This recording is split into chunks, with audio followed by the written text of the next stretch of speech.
IAS अधिकारी तुकाराम मुंढे हे नाव ऐकलं की दोन गोष्टी डोळ्यासमोर येतात. पहिली गोष्ट म्हणजे सरकारी खात्यात झालेली साफसफाई आणि दुसरी गोष्ट म्हणजे एका रात्रीत होणारी त्यांची बदली. पण सध्या तुकाराम मुंढे कुठे आहेत हे तुम्हालाही माहीत आहे.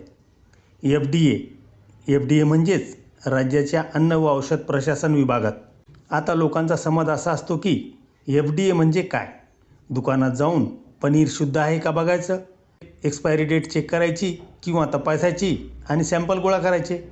ज्या खात्यात मुंडे जातात तिथला इतिहास आणि भूगोल दोन्ही बदलून जाते.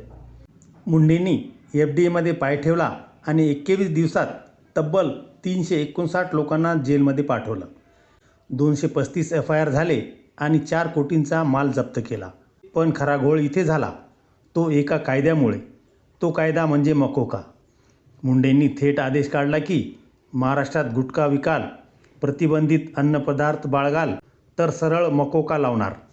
यावर गुटखा गँग गार झाली खरी, पण आता या मकोकाच्या आदेशालाच थेट हायकोर्टात आव्हान देण्यात आलेलं आहे.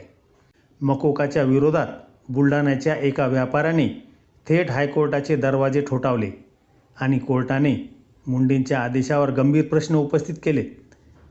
कोण आहे हा व्यापारी ज्याने मुंडेंनाच थेट आव्हान देऊन महाराष्ट्रात खळबळ उडवून दिली? त्याने मुंडेंच्या आदेशालाच थेट आव्हान देत मुंडेवरच याचिका दाखल केली आहे. यामुळे हा व्यापारी चर्चेत आला. काय खरंच याचिकेत दम आहे काय? आणि आता पुढे काय होणार याबाबत संपूर्ण महाराष्ट्राला जाणून घ्यायची उत्सुकता आहे. एका IAS अधिकाऱ्याला थेट मकोका लावण्याचे आदेश देण्याचे अधिकार असतात काय? ते सगळं काही जाणून घेणार आहोत या व्हिडिओच्या माध्यमातून. त्यामुळे व्हिडिओ शेवटपर्यंत बघा, कारण विषय कायद्याचा आहे. मुख्य घटना अशी आहे की गुटखा आणि इतर प्रतिबंधित तंबाखूजन्य पदार्थांच्या तस्करीवर थेट मकोका लावण्याचा आदेश मुंडेंनी दिला होता. अन्न व औषध प्रशासन म्हणजेच FDA आयुक्त तुकाराम मुंढे यांच्या निर्णयाला मुंबई उच्च न्यायालयाच्या नागपूर खंडपीठात आव्हान देण्यात आलेलं आहे. बुलढाणा जिल्ह्यातील देऊळगाव राजा येथील व्यापारी मोहम्मद इक्बाल मोहम्मद शफी या व्यापाऱ्याने ही याचिका दाखल केली आहे.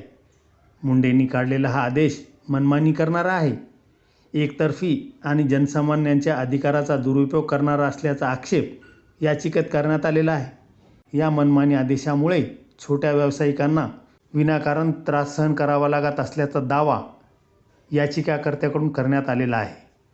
मुंडेंच्या या कठोर आदेशानंतर आणि कारवाईच्या पद्धतीवर व्यावसायिक व नागरिक आक्षेप घेत आहेत. दरम्यान या प्रकरणात न्यायालयाकडून मुंडेंच्या आदेशांना काहीसा लगाम लावण्याचेही समोर आलेले आहे. महाराष्ट्रात 2012 पासून गुटखा, पान मसाला आणि निकोटीनयुक्त पदार्थावर बंदी घालण्यात आलेली आहे. कागदावर बंदी आहे, पण गल्लीबोळात टपऱ्यावर काय मिळते हे तुम्हाला आम्हाला वेगळे सांगण्याची गरज नाही. कोट्यावधी रुपयांची समांतर अर्थव्यवस्था या गुटखा माफियांच्या जीवावर चालत असते. 12 जून रोजी तुकाराम मुंडेंनी एक परिपत्रक जारी केलं.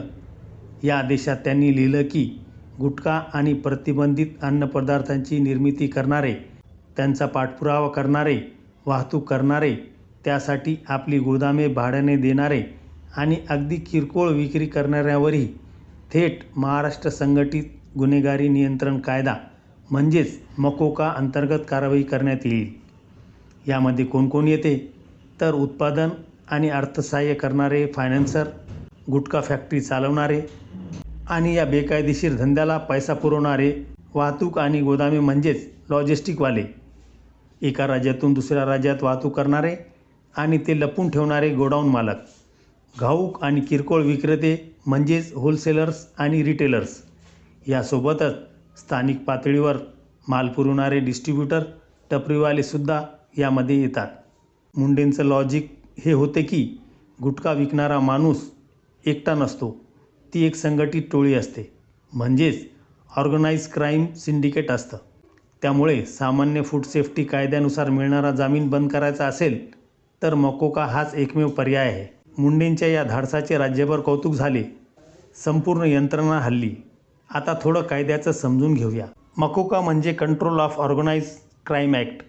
हा कायदा 1999 मध्ये आणला गेला होता. कशासाठी?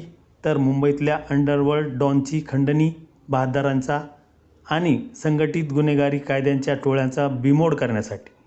हा कायदा इतका कठोर आहे की यात सहजासहजी जामीनच मिळत नाही. मग मकोका लावण्यासाठी काही महत्त्वाच्या अटी व शर्ती देखील आहेत. तो सहजासहजी लावता येत नाही. त्यामध्ये गुन्हा करणाऱ्या गुन्हेगारावर एकपेक्षा जास्त गुन्हे दाखल असावेत. ते गुन्हे संघटित टोळी बनवून केलेले असावेत. पैशासाठी किंवा वर्चस्वासाठी हिंसेचा वापर केलेला असावा. आता विचार करा, अंडरवर्ल्डसाठी बनवलेला हा कायदा थेट गुटखा विक्रेत्यावर कसा लागू होऊ शकतो? इथेच खरी मेख आहे. तुकाराम मुंडेंनी सांगितले की गुटखा माफिया हा देशातील अंडरवर्ल्डसारखा समाजाच्या आरोग्याशी खेळणारा संघटित गुन्हेगार आहे. पण कायद्याच्या पुस्तकात FDAच्या आयुक्तांना हा कायदा लावण्याचा अधिकार आहे का? हाच प्रश्न आता कोर्टात उपस्थित झालेला आहे. तर बुलढाण्यातील व्यापारी मोहम्मद इक्बाल मोहम्मद शफी नावाच्या या व्यक्तीने मुंबई उच्च न्यायालयाच्या नागपूर खंडपीठात या आदेशाविरोधात थेट याचिका दाखल केली. त्यांच्यावर देऊळगाव राजा पोलीस ठाण्यात अन्न सुरक्षा कायद्यानुसार आणि भारतीय न्याय संहितेनुसार गुन्हा दाखल करण्यात आलेला आहे. पोलिसांनी अन्न सुरक्षा अधिकाऱ्याच्या तक्रारीवरून त्यांच्यावर मकोका लावण्याची तयारी सुरू केली होती. याचिकाकर्त्यांचे वकील ॲडव्होकेट सुबोध धर्माधिकारी यांनी कोर्टात असा युक्तिवाद केला की तुकाराम मुंडेंचा आदेश हा मनमानी, एकतर्फी आणि कायदेशीर कक्षेच्या बाहेर जाणारा आहे. त्यांचा मुख्य आक्षेप असा आहे की अधिकार क्षेत्राचे उल्लंघन म्हणजे FD आयुक्तांना केवळ अन्न सुरक्षा कायद्याअंतर्गत कारवाई करण्याचा अधिकार आहे, मकोकाचा नाही. ही पोलिसांच्या अधिकारावर गदा आहे. कारण मकोका लावायचा की नाही हे ठरवण्याचा अधिकार किमान DIG दर्जाच्या पोलीस अधिकाऱ्यालाच असतो. समानतेच्या अधिकाराचा भंग, सरसकट प्रत्येकावर, अगदी छोट्या विक्रेत्यावर देखील मकोका लावणे हा अधिकाराचा गैरवापर आहे. कोर्टात याचिकाकर्त्यांनी स्पष्ट केले की अन्न सुरक्षा कायदा 2006 हा स्वतःमध्येच एक परिपूर्ण कायदा आहे. त्यात शिक्षेची तरतूद आहे. मग FDAचे आयुक्त पोलिसांना ब्लँकेट ऑर्डर म्हणजेच सरसगट आदेश कसे काय देऊ शकतात की तुम्ही मकोका लावाच? नागपूर खंडपीठाचे न्यायमूर्ती अनिल किल्लोर आणि न्यायमूर्ती राज वाकोळे यांच्या खंडपीठाने या प्रकरणाची गंभीर दखल घेतली.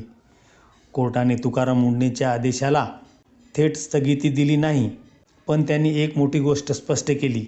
कोर्ट म्हणाले की FDAच्या आयुक्तांचा हा आदेश मकोका कायद्याच्या कलम 23च्या अधीन आहे.